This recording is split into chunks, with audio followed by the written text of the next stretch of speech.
Hello, welcome to End or N-Gauge Model Railway. I've made several videos about ballast experiments I've done, eventually settling on chinchilla sand as my preferred ballast. Overall, as with many other options, it looks overscale for N-Gauge and also has some grains that are far too big, so I had previously tried sieving 0.3mm grains from it, without success. Given that next to none of it had gone through the 0.3mm mesh, I next bought a 0.6mm mesh sieve and tried the sand through that. It looks like roughly 2/3 of the chinchilla sand made it through, and it was an improvement over the original mix, so I sieved a lot more ready for the next rounds of ballasting. That was back at the start of April, and I didn't do any ballasting for a while. However, back in February I'd seen a video on the Britain's Biggest Model Railway, Apparently Not channel, where Evan Dask gave Simon a ballasting tip. Use window cleaner rather than water and washing up liquid when gluing ballast. That caught my attention because Evan said it will only take a couple of hours for the ballast to dry. I've put a time-stamped link to the discussion in that video in the description of this one.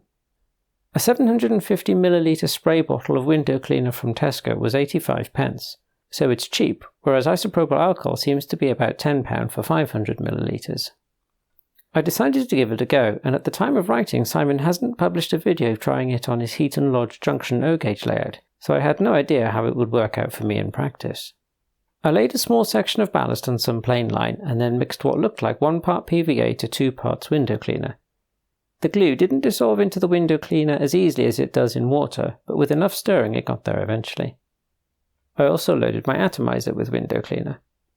I was a little worried about the green colour, but Evan was using a blue coloured window cleaner in rock painting in Simon's video, and didn't mention anything about it having an effect, so I decided to just see how it would go. Misting with the window cleaner didn't seem any different to water.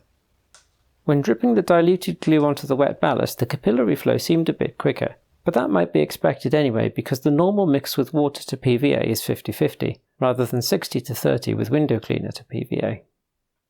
Bits of ballast still end up floating in the mix, needing to be removed at some point later. 2.5 hours later, it was still thoroughly wet in a room of about 20 degrees Celsius. Because the chinchilla sand had taken a little while to sieve, I decided to fill some gaps between wires and cork in the track bed with filler. I didn't want to waste any ballast by filling deeper holes with it. I also plugged some gaps around dropper wires to prevent leaks when those areas get ballasted. I had a fair bit of glue mix left over, so decided to lay more ballast around the back of the layout, since nothing bad seemed to be happening with the experimental section at the front of the layout. Even after that, I still had a reasonable amount of glue mix remaining, so I used that to seal the first layer of scatter on the land around the tunnel portal, having masked off the portal's capping stones again.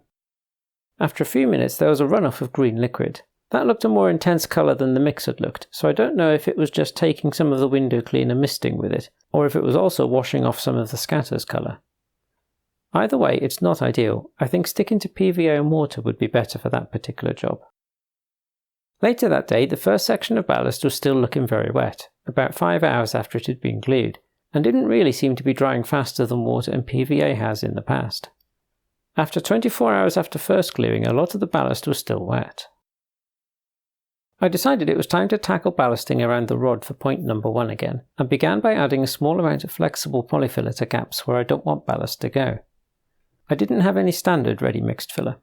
It's been several years since I first opened that polyfiller, so I was pleased I could still get some out of it and that it hadn't dried beyond use.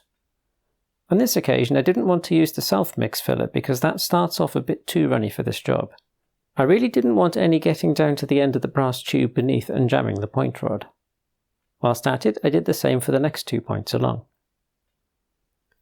For the ballast in those areas, I went with Ballast Magic, which had been recommended to me. Its advantage is it doesn't need to be soaked in like a runny glue mix, so there's less chance of it finding its way down to the point rods. The instructions said to use 5 to 10 times more ballast than Ballast Magic, by weight. I just went with a guess because I didn't think my scales would be sensitive enough for the small amount I wanted. I carefully arranged the ballast and gave it a misting of water, which is all the Ballast Magic instructions say is needed. Another day I found a lot of it was dry but loose, so gave it a second and more thorough misting, in case the first one hadn't been enough. A few days later, when that misting had dried, a lot of the ballast just brushed off. The second day after the window cleaner ballast experiment, it had become clear there wasn't a green tint, and the sections of filler I'd applied were dry, so I'd done more ballasting either side of the initial experimental area. It all took about the same amount of time to dry as water and PVA has for me in the past, but that previous ballasting was done in much colder weather, so I think it's fair to say the window cleaner approach takes longer to dry. For the most part, the ballast had dried hard and was stuck down, but when picking off bits from sleepers and the rails, I found there were some random areas where the ballast was completely loose. When I ran the vacuum cleaner over the tracks, it showed all of the affected areas.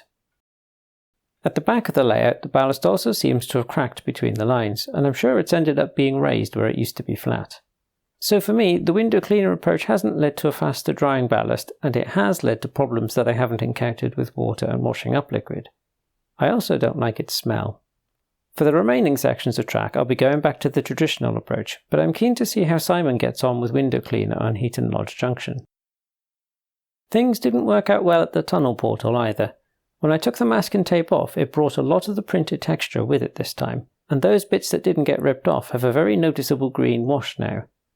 I'm going to need to do a lot of touching up with the paintbrush eventually. On a more positive note, all of the points still throw via the point motors. One of them is sometimes reluctant and needs a couple of goes, but I have a feeling it was like that before. I've also finally made a minor improvement to my point switch control area. They're tucked in from the front of the layout on purpose, but it does mean when I'm stood in front of the layout I can't actually see them, and can't easily tell which switch is for which set of points. At least a year ago, possibly more than 2, I cut and filed a matchstick to go between the switches for the first set of sidings and the second, which should help a lot. I finally glued that on. I really don't know why it's taken me so long to get around to such a minor task, but I'm happy it's installed now.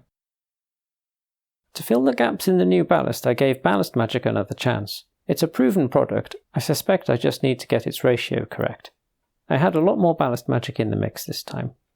To start with, I tried applying very targeted misting, using some fairly glossy card packaging as a template, but overall it was too small and water ended up running off its edges in large drips, so later I abandoned that and just misted large areas. For years before laying the permanent track of this layout, I had been successfully using loose track that was frequently packed away and later relayed, and which had quite loose fish plates, but which still worked perfectly well with just 2 wires from the controller. So when I did come to lay track permanently, I wasn't worried about soldering dropper wires to every rail, and the layout has functioned well like this ever since.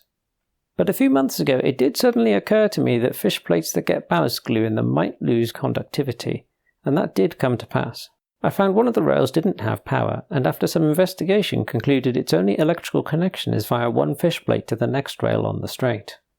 Using a multimeter, I found the unpowered rail was still electrically connected to its fish plate, but the fish plate had become separated from the powered rail. I still want the rails to have room to expand with heat, so decided to try soldering the fish plate to the powered rail. I was able to scrape away a bit of ballast and get that done. Fortunately for aesthetics, this is on the side of the rails that's hidden from usual viewing angles, though that did make it more difficult to see what I was doing. It remains the case that the new Dapol Class 56s are expected in June, so I gave the Gagemaster Premium track rubber a test and it seems to get the rails clean. I'll go over all of the track with that before testing the Class 56.